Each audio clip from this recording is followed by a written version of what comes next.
जय श्री गणेश।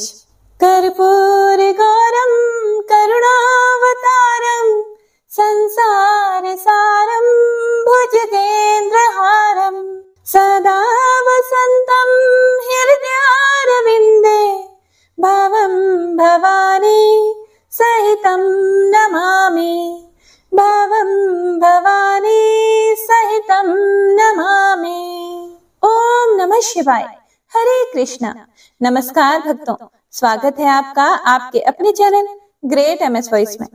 देवों के देव महादेव और माँ पार्वती का आशीर्वाद आप पर और आपके समस्त परिवार पर हमेशा बना रहे। प्रभु आपकी समस्त मनोकामनाओं को पूर्ण करें, यही मंगल कामना करते हैं। जब भी कोई अमावस्या सोमवार के दिन आती है तो हम उसे सोमवती अमावस्या कहते हैं।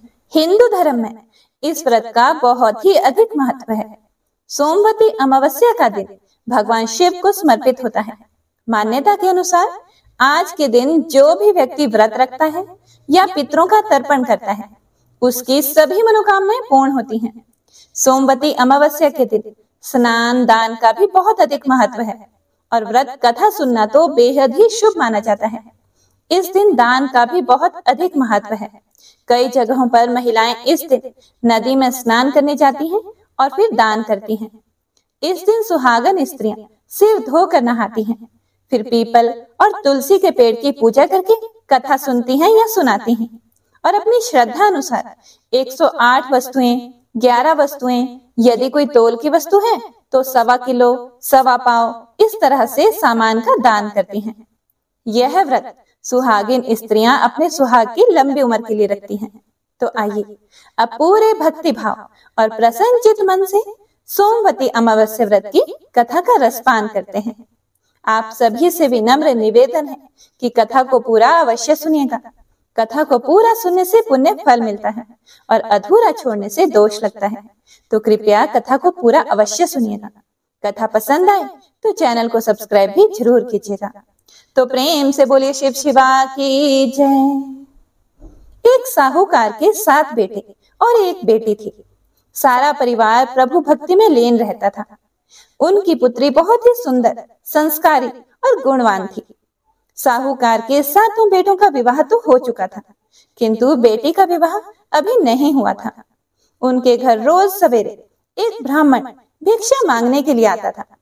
जब भी साहूकार की कोई बहू या सेठानी उसे भिक्षा देती तो वह उनको आशीर्वाद देता था और कहता था, सेली हो जे सपूती हो जे, अपने पति के कांधे राज कर जे। पर जब भी साहूकार की बेटी भिक्षा देती तो वह इसको आशीर्वाद देता था और कहता था, सेली हो जे सुखी हो जे, अपने भाई भौजाई के कांधे राज कर जे। साहूकार की बेटी यह बात सुनती तो उसको बहुत बुरा लगता था। एक दिन वह अपनी माँ से कहती है कि मामा, यह पंडित जी जब भी आप और भाभी जी भिक्षा देने जाते हैं तो आप लोगों को तो आशीर्वाद देते हुए कहते हैं कि सेली हो जे सपूती हो जे, अपने पति के कांधे राज कर जे, और जब मैं भिक्षा देने जाती हूँ तो मुझे आशीर्वाद देते हुए कहते हैं कि सेली हो जे सुखी हो जे, अपने भाई भौजाई के कांधे राज कर जे। तो उसकी माँ उससे कहती है कि ऐसा कर, तू कल भिक्षा देने जाना। जब वह तुझको आशीर्वाद देंगे तो मैं उनसे ऐसा करने का कारण पूछ लूंगी। अगले दिन पंडित जी जब भिक्षा लेने के लिए आते हैं तो माँ ने बेटी को भिक्षा देने भेजा। जब पंडित जी ने आशीर्वाद दिया तो उसकी माँ भी छुपकर सुन रही थी, और जब पंडित जी ने वही आशीर्वाद दिया तो माँ भी वहां आ गई और उन्होंने पंडित जी से पूछा कि आप इसको ऐसा आशीर्वाद क्यों देते हो? आप इसको सुहागन का आशीर्वाद क्यों नहीं देते? सपुत्री होने का आशीर्वाद क्यों नहीं देते हो? तो पंडित जी कहते हैं कि इसकी किस्मत में सुहाग नहीं है, इसीलिए मैं इसको यह आशीर्वाद देता हूँ कि यह भाई भौजाई के साथ रहेगी। तब माँ पंडित जी से पूछती है, क्या कोई ऐसा उपाय नहीं कि इसका सुहाग बना रहे? तब पंडित जी अपनी पोथी पुराण खोलते हैं, उस लड़की की पत्रिका खोल कर देखते हैं और कहते हैं कि एक उपाय है। सोना नामक धोबिन जाति की एक पतिव्रता स्त्री अपने पति, बेटे और बहुओं के साथ रहती है, जो कि एक महान पतिव्रता स्त्री है। यदि आपकी लड़की उसे अपनी सेवा से प्रसन्न कर लेती है, और यदि सोना धोबिन इसकी शादी में आकर अपना आशीर्वाद दे दे तो उसका पति बच सकता है। ऐसा करने से इसे अमोघ सुहाग भाग्य की भी प्राप्ति होगी। मगर याद रहे, वह पतिव्रता महिला कहीं आती जाती नहीं है। तो उसकी माँ पूछती है कि ये सोना धोबन कौन है और कहाँ रहती है। तो पंडित जी बताते हैं कि 7 समुद्र पार सोना धोबन का गांव है। वहां वह अपने परिवार के साथ रहती है। अब सेठानी अपने बेटों से कहती है कि सोना धोबन के गांव उसकी बहन को लेकर जाना है। उसके 6 बेटे तो मना कर देते हैं, लेकिन 7वां बेटा तैयार हो जाता है। दोनों भाई बहन सोना धोबन के गांव के लिए निकल जाते हैं और चलते चलते समुद्र किनारे पहुंच जाते हैं। समुद्र पार करने के लिए दोनों भाई बहन एक पेड़ के नीचे बैठे होते हैं कि उसी समय उन्हें पेड़ के नीचे बांबी में से एक सांप निकलता हुआ दिखाई देता है। बांबी मतलब सांप का बिल। उसमें से एक सांप निकलता है, और जब वह सांप पेड़ पर चढ़ने लगता है तो बहन की नजर उस सांप पर पड़ जाती है। तो वह अपने भाई से कहती है कि देख देख, किसी पक्षी के अंडे पेड़ पर हैं और उसको मारकर यह सांप खा जाएगा। अब बेचारे वो पक्षी जब शाम को आएंगे और अपने बच्चे नहीं पाएंगे तो कितने दुखी होंगे। तो भाई बहन की बात मानकर और उस सांप को मार देता है और वहीं टोकरी से ढक देता है। वह अंडे हंस और हंसिनी के थे। शाम को जब हंस और हंसिनी आते हैं तो आज उनको अपने अंडे घोंसले में ही रखे हुए मिलते हैं। तो हंसिनी खुश होकर कहती है कि रोज तो कोई पापी दुष्ट हमारे अंडे मार के खा जाता था। तो उनकी बात सुनकर बहन टोकरी के नीचे रखा हुआ सांप दिखाते हुए उनसे कहती है कि रोज ये सांप आपके अंडे खा जाता था, आज हमने उसको मार दिया है।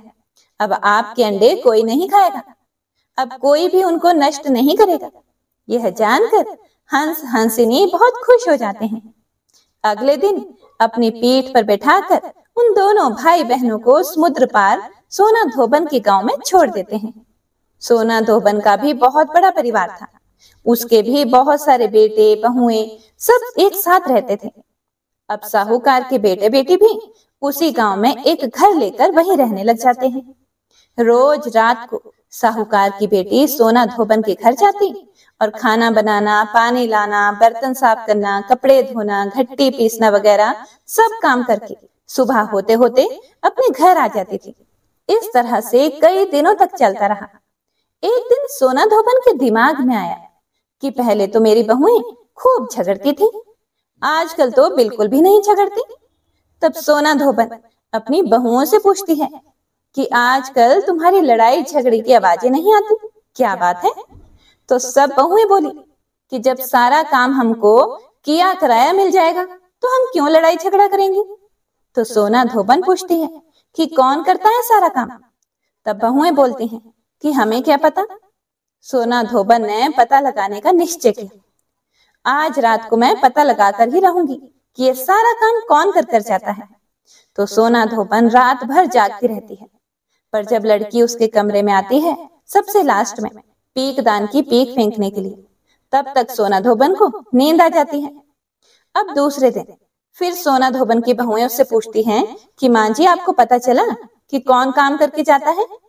तो सोना धोबन बोली कि आज तो उसको नींद आ गई थी, पर अब आज अगले रात के लिए हाथ पैर में चाकू से चीरा लगाएगी और उसमें नमक मिर्ची लगाएगी ताकि जलन के कारण उसको नींद ना आए, और वह घाव जलेगा तो नींद नहीं आएगी। तो रात भर जगती है और हाय रे करती रहती है। जब वह लड़की सारा काम करके और उसके कमरे में पीकदान की पीक फेंकने के लिए आती है तो सोना धोबन उसका हाथ पकड़ लेती है और उससे पूछती है कि तू कौन है, भूत है, चुड़ैल है, क्या है जो मेरे घर का काम करके जाती है। तब वह लड़की बोलती है कि मैं तो कोई भी नहीं हूँ, मैं तो एक साहूकार की लड़की हूँ और सवेरे मेरा भाई आकर आपसे सारी बात करेगा। और यह बोलकर साहूकार की लड़की वहां से आ जाती है। सवेरे उसका भाई सोना धोबन के घर आता है और सारी बात बताता है कि पंडित जी ने उनको बताया था कि यदि आप शादी में आकर उसकी बहन को आशीर्वाद दोगे तो उसकी बहन का सुहाग खत्म नहीं होगा। तो सोना धोबन जब यह सारी बातें सुनती है तो शादी में आने के लिए तैयार हो जाती हैं। भाई बहन कहते हैं कि आप अभी हमारे साथ चलो। तो सोना धोबन बोली कि नहीं, अभी मैं नहीं चलूंगी।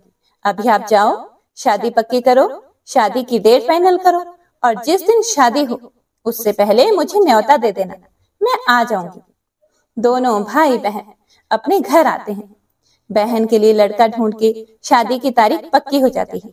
सोना धोबन को भी न्योता भेज दिया जाता है और सोना धोबन शादी के दिन आ भी जाती है। अब शादी के दिन फेरे के ठीक बाद दूल्हा मर जाता है। फिर तो सब जगह हाहाकार मच जाता है कि दूल्हा मर गया, दूल्हा मर गया। तब सोना धोबन आती है, हाथ में जल लेकर संकल्प लेती है और दूल्हे के मुंह में वह जल छोड़ती है। तो दूल्हा उठ बैठता है। तो सब सोना धोबन की जय जयकार करने लगते हैं कि सोना धोबन ने हमारे दामाद को जिंदगी दे दी। उसके बाद सोना धोबन बोली कि अब तो मैं अपने घर जाऊंगी। तो सब उसको रोकने के लिए कहते हैं कि अभी रुक जाओ, लेकिन सोना धोबन मना कर देती है। फिर सब सोना धोबन को विदाई के लिए बहुत सारा सामान देते हैं, खाना वगैरह। तो वह सब चीजों के लिए मना कर देती है। वह बस केवल मंडप की एक चंवरी लेती है। मंडप की चंवरी मतलब मंडप जो बनता है, जो उसके आसपास जो मटकियां रखी जाती हैं, उनको बोलते हैं मंडप की चंवरी। तो वह एक मटकी, मिट्टी की बनी हुई मटकी लेकर जाती है। अब अगले दिन वापस सोमवती अमावस्या होती है। उस दिन सोना धोबन समुद्र किनारे ही पहुंचती है। तो वह वहीं सोमवती अमावस्या की पूजा करती है। वह हमेशा ही सोमवती अमावस्या पर 108 वस्तुओं का दान देती थी, पर आज तो उसके पास अभी कुछ होता नहीं। तो वह जो मंडप की चंवरी लेकर आती है, उसके 108 टुकड़े करती है और उसमें समुद्र किनारे की मुट्ठी मुट्ठी रेत रखकर और फिर पूजा करती है और संकल्प लेती है कि आज के पहले के मैंने जितने भी सोमवती अमावस्या के व्रत किए थे, उनका फल तो उस साहूकार की बेटी के पति को दे दिया, पर आज जो व्रत कर रही हूँ उसका फल मेरे पति को लगे। अब सोना धोबन क्योंकि 108 वस्तुएं दान करती थी और बहुत अच्छा अच्छा दान देती थी, तो बहुत सारे ब्राह्मण उससे दान लेने आते थे। अब जैसे ही उन लोगों को पता चलता है कि सोना धोबन समुद्र किनारे है, तो वे सभी ब्राह्मण दान लेने के लिए वहीं आ जाते हैं। पर जब वह देखते हैं कि चंवरी के टुकड़े में रेत रखी हुई है, तो कुछ गुस्सैल लोग तो उसको वहीं फेंक देते हैं, और जो कुछ सीधे साधे लोग होते हैं वो सोचते हैं कि जब उसने अच्छा अच्छा दान दिया था तो हम अपने घर लेकर गए, तो आज यह जो दान मिला है इसे भी सिर माथे लगाकर घर लेकर जाते हैं। जब वह लोग घर पहुंचते हैं तो जो चंवरी का टुकड़ा था वह सोने का डला बन जाता है, और वह जो रेत होता है वह सभी हीरे मोती बन जाते हैं। और जिन ब्राह्मणों ने वह फेंक दिया था वे अब पछताते हैं कि उन्होंने क्यों फेंका, अब क्या कर सकते थे। अब सोना धोबन घर पहुंचती है तो वहां रोना धोना मचा हुआ था। सोना धोबन का पति मर जाता है। जब सोना धोबन शादी में गई थी तो शादी में जाने से पहले वह घर में सबको बोलकर गई थी कि मेरे पीछे से कुछ भी हो जाए तो उसको वैसा का वैसा ही रहने देना। सब बच्चे वगैरह उनका इंतजार करते रहते हैं। सोना धोबन जैसे ही घर पहुंचती है तो सबसे पहले पानी मंगवाकर संकल्प लेती है और कहती है कि आज से पहले की सोमवती अमावस्या का फल तो मैंने उस साहूकार की बेटी के पति को दिया था, पर आज जो मैंने व्रत किया सोमवती अमावस्या का, उसका फल मेरे पति को लगे। और ऐसा बोलकर अपने पति के मुंह में जल डाल देती है और उसका पति थोड़ा सा कड़मड़ाता है और उठकर बैठ जाता है। तो इस प्रकार सोमवती अमावस्या के प्रताप से वह अपने पति को भी जीवित कर देती है। हे भगवान, हे सोमवती अमावस्या, व्रत का जैसा फल सोना धोबन को दिया वैसा सबको देना। कथा को सुनने वाले, सुनाने वाले और हुंकारा भरने वाले सभी की मनोकामनाओं को पूरा करना, सबका सुहाग बनाए रखना। कथा अधूरी हो तो पूरी करना, पूरी हो तो मान करना। जय माता दी, हर हर महादेव।